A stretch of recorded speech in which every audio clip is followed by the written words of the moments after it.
আমার ভাই কবরে, খুনি কেন বাহিরে,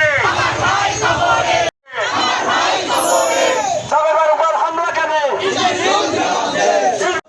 সাবেকের উপর হামলা কেন, ইউনুস তুই জবাব দে। দিয়েছি তো রক্ত, রক্তের বন্যায়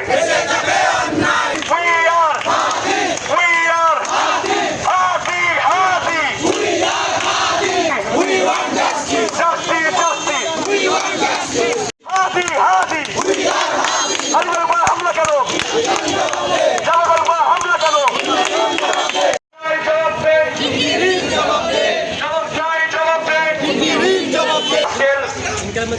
আজকের আমাদের এই প্রতিবাদ সমাবেশ, প্রতিবাদ সভা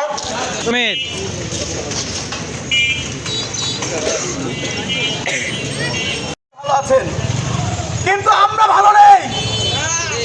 আমরা কিভাবে ভালো থাকবো? আজকে যদি আমরা ইতিহাসের দিকে তাকাই, এই পুলিশ বাহিনী, এই কুলাঙ্গারের বাচ্চারা 1952 সালে আমার ভাইদের হত্যা করেছে। এরপরে প্রতিটা আন্দোলনে আপনারা যদি লক্ষ্য করেন, সর্বপ্রথম যদি কারা আমাদের ভাইদের উপরে হামলা চালায়, তারা হচ্ছে এই পুলিশ বাহিনী। আমরা বলতে চাই, এই পুলিশ বাহিনীর পোশাকের পরিবর্তন আনলে দেশের কোনো পরিবর্তন হবে না, এই প্রশাসনের কোনো পরিবর্তন হবে না। এদেরকে একদম গোড়া থেকে সংস্কার করতে হবে। নাম পরিবর্তন, পোশাক পরিবর্তন দিয়ে কাজ হবে না। আমরা কালকে দেখেছি যমুনার সামনে আমার ভাই ইনকিলাব মঞ্চের সদস্য সচিব জনাব আব্দুল্লাহ জাবের, তিনি কত সাহসিকতার সাথে, কত ধৈর্যের সাথে সেখানে তার সংগ্রাম চালিয়ে যাচ্ছিলেন।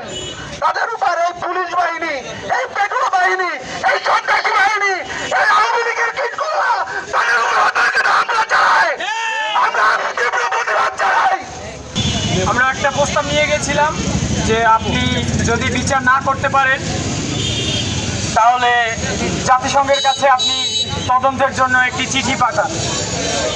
তো এই পরিপ্রেক্ষিতে সে আমাদের কিছুই না জানিয়ে তার পুলিশি বাহিনী দিয়ে আমাদের অতর্কিত হামলা করে এবং আমাদের উপর গুলিও করে। আমরা গেছি হত্যার বিচার চাইতে, সেখানে আমাদের গুলিবিদ্ধ হইতে হয়েছে। এর চাইতে মর্মাহত আর কিছুই থাকতে পারে না বাংলাদেশে।